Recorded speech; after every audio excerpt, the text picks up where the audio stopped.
Born to stand out. 20 loudest cars of the 1980s.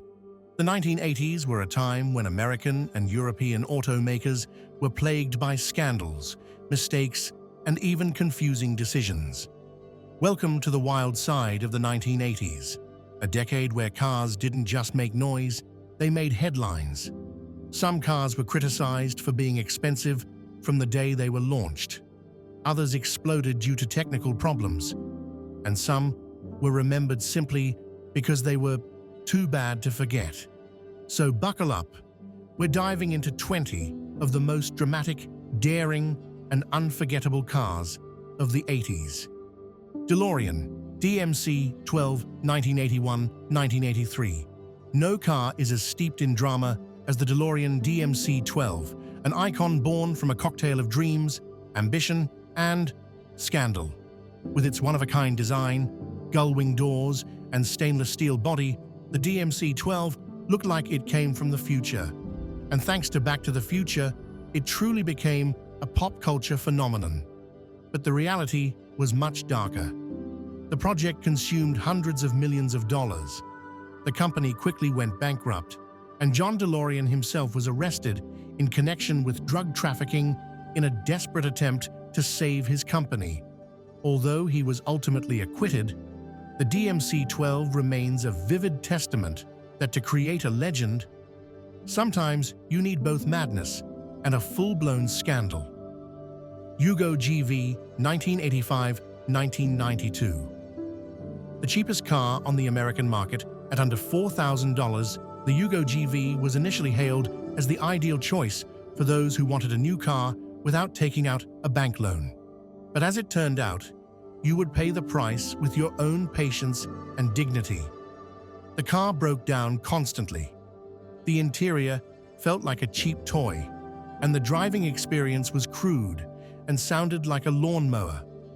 Before long, the Yugo became a symbol of automotive infamy, mocked by TV shows, turned into a meme by young Americans, and dubbed the worst car ever sold in America. American consumers felt deceived by a product that was cheap but not safe, not durable, and not reliable. Despite its infamy, the Yugo GV became a memorable icon, just not in the way anyone wanted. Ford Pinto, 1971-1980+. With influence lasting into the early 80s, the Pinto was a ticking time bomb. Literally, its fuel tank design, located near the rear bumper, made the car prone to bursting into flames if rear-ended. Dozens of people died, and one of the largest PR crises in Ford's history erupted. Although the model ceased production in 1980, the wave of lawsuits, investigations, and its haunting legacy persisted throughout the early 80s. The Pinto became a symbol of safety, sacrificed for profit, and a terrifying wake-up call for the entire industry. To this day, the mere mention of its name makes Americans immediately think of the car that explodes. Merkur XR4 Ti, 1985-1989. The Merkur XR4 Ti was an ambitious project by Ford to bring European cars to America under a completely new sub-brand, Merkur pronounced like Mercury, but in German, based on the European Ford Sierra RS. The XR4 Ti boasted a modern aerodynamic design, a powerful turbocharged engine, and a delicious German quality in theory. However, everything quickly fell apart. The name Merkur confused consumers. Maintenance and finding parts were difficult, and the price was unreasonably high compared to other options on the market. More importantly, Americans at the time were not ready for such a half-foreign, half-American car brand. The Merkur project quietly withdrew after just a few years, leaving behind an expensive lesson: having money and an idea isn't enough. What matters is understanding your market. Cadillac Cimarron, 1982-1988. A name that Cadillac wishes it could erase from its history. During the compact luxury car craze sparked by European brands, Cadillac rushed into the game by slapping its logo on a Chevrolet Cavalier. A plastic interior, weak performance, and a cheap driving feel, all of it betrayed the prestigious image inherent to Cadillac. Customers felt insulted. Critics called it a badge engineering disaster, and the brand that was once a symbol of America's upper class suddenly became common. The Cimarron wasn't just a product failure, it was a blow to consumer trust that lasted for the entire decade. Ever owned one of these rolling disasters? Share your pick in the comments. Chrysler TC by Maserati, 1989-1991. A name that sounds like a Hollywood romance. Chrysler and Maserati, America and Italy, muscle engineering meeting romantic spirit. But instead of a memorable love story, this was a broken marriage. The TC was expected to be a luxury roadster that would compete with Mercedes and Cadillac. The reality, however, was a half-baked product, an outdated design, an unimpressive engine, and an interior that lacked the luxury of the Maserati name. The price was sky-high, while the experience was rock-bottom. Chrysler expected to sell tens of thousands of units, but in reality, fewer than 7,500 were sold. The TC ended in shame, becoming a textbook example of a misguided collaboration between two automotive cultures. Bricklin SV1, 1974-1981. Though it was discontinued just before the 80s began, the shadow of the Bricklin SV1 lingered for years as a cautionary tale, billed as a safety sports car. The SV1 featured stylish gull-wing doors and a composite plastic body. But behind the impressive exterior was a litany of disasters, a weak engine, build quality so poor that new cars were already failing, and a production budget that blew through Canadian government funds. With over 20 million Canadian dollars invested, the SV1 became a project that was dreamy but foolish. It proved that in the auto industry, the chasm between ideals and reality can be immense. Ferrari Mondial 8, 1980-1982. Ferrari, a name synonymous with passionate speed, sensual design, and a fiery driving experience. But then the Mondial 8 appeared like a shocking misstep. Its V8 engine was so tame, it was boring, its weight was cumbersome, and its performance was so sluggish that it forced loyal fans to ask, is this really a Ferrari? Combined with an uninspired design, the Mondial 8 was quickly added to the list of the worst Ferraris ever made. It not only disappointed buyers, but also nearly tarnished the dazzling reputation of the prancing horse brand. Renault Alliance, 1983-1987. Initially, it was a hopeful handshake between France and America. Renault and AMC collaborated to produce the Alliance in the US, with ambitions of conquering the North American market. The start was promising, with the Alliance being named Motor Trend's Car of the Year. But then the truth soon emerged. The car was prone to breaking down, featured poor material quality, offered a dull driving experience, and was plagued by chaotic warranty service. From a transatlantic hope, the Alliance quickly became an international nightmare for both industries. It was clear proof that a Car of the Year award can't save a terrible car. Ford EXP, 1982-1988. The Ford EXP was introduced as a sporty alternative based on the platform of the popular Escort hatchback. However, instead of creating an exciting and appealing car, the EXP just left people confused. Its odd design, sluggish performance, and lifeless handling earned it the mockery of being a sports car for people who hate sports cars. Ford wanted to conquer the youth market, but ended up launching a model that nobody really needed or loved. With dismal sales and a damaged brand image, the EXP ultimately became a bitter lesson about forcing a sporty style onto an unsuitable platform. Ever seen a Ford EXP zip by at the speed of a bicycle? Comment the 80s car that brings back memories of cheap gas and big hair. Lamborghini Jalpa 1981-1988.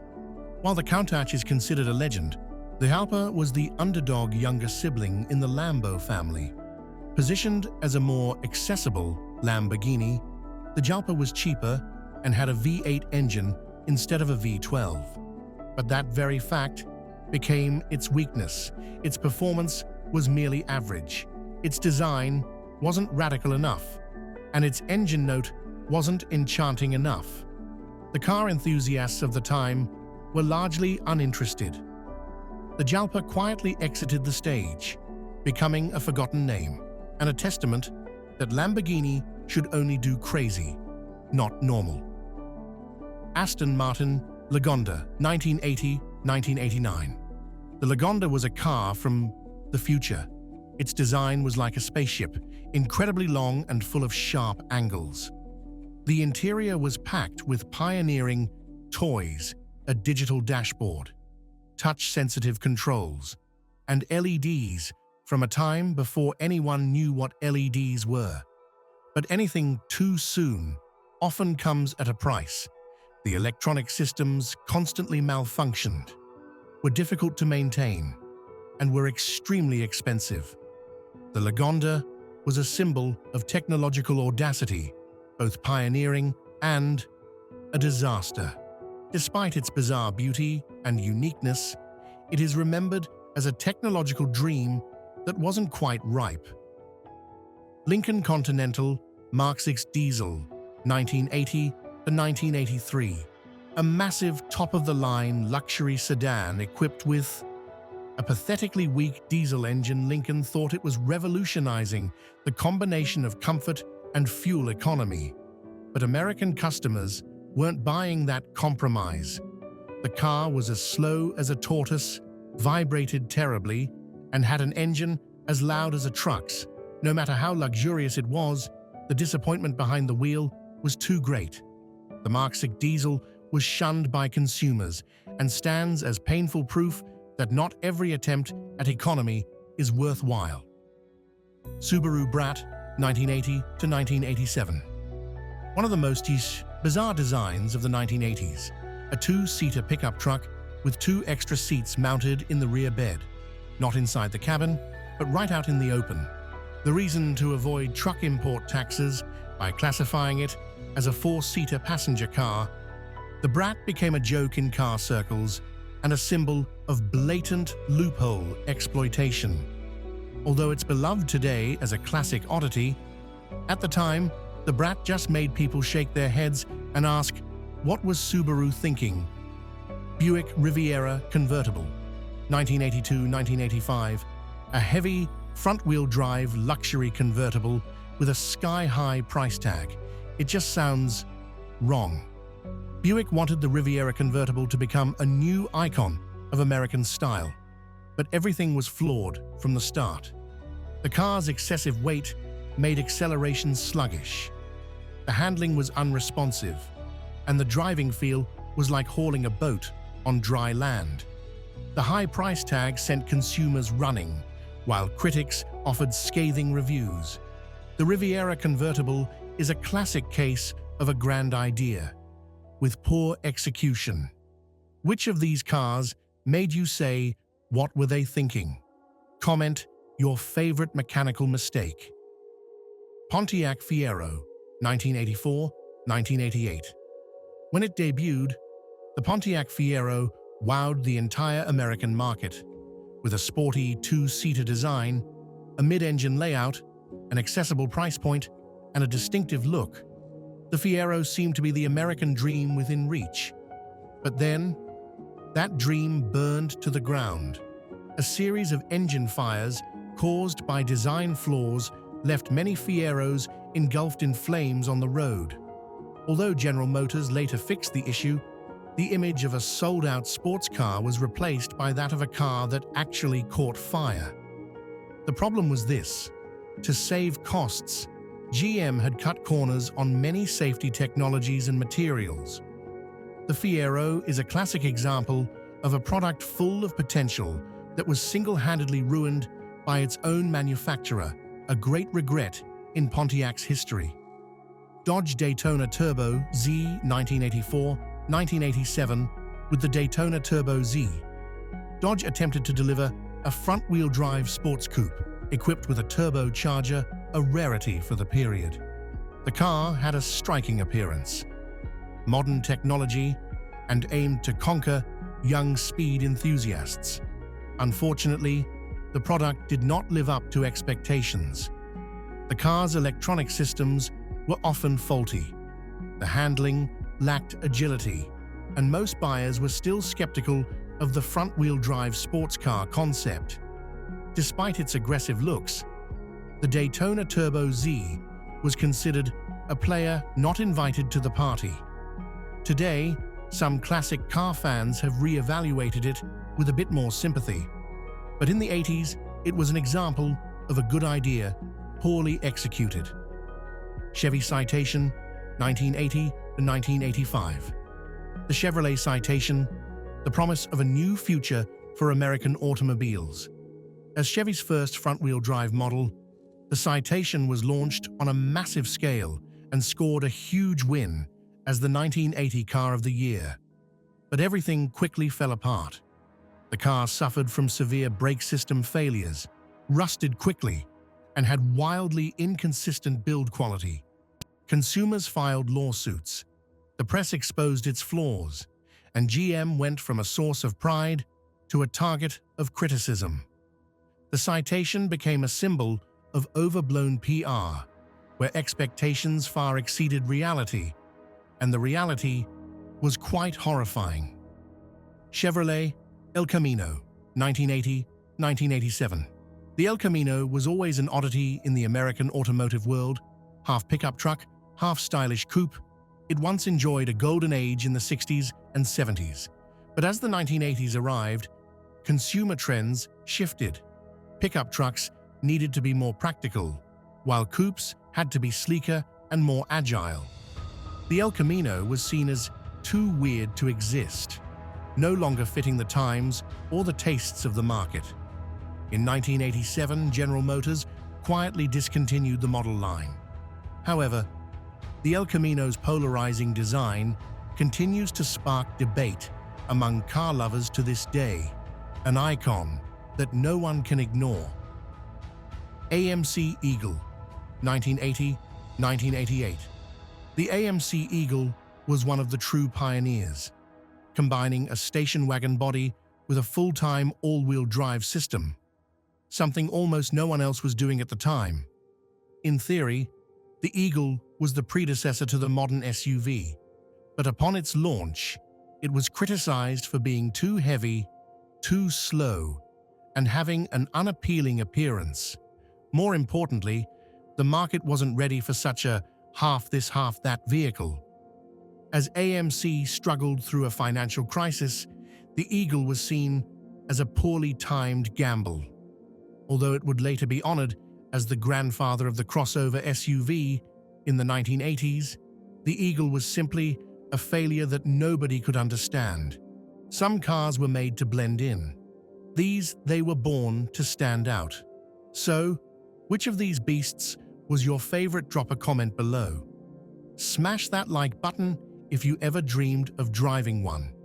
And don't forget to subscribe for more retro horsepower.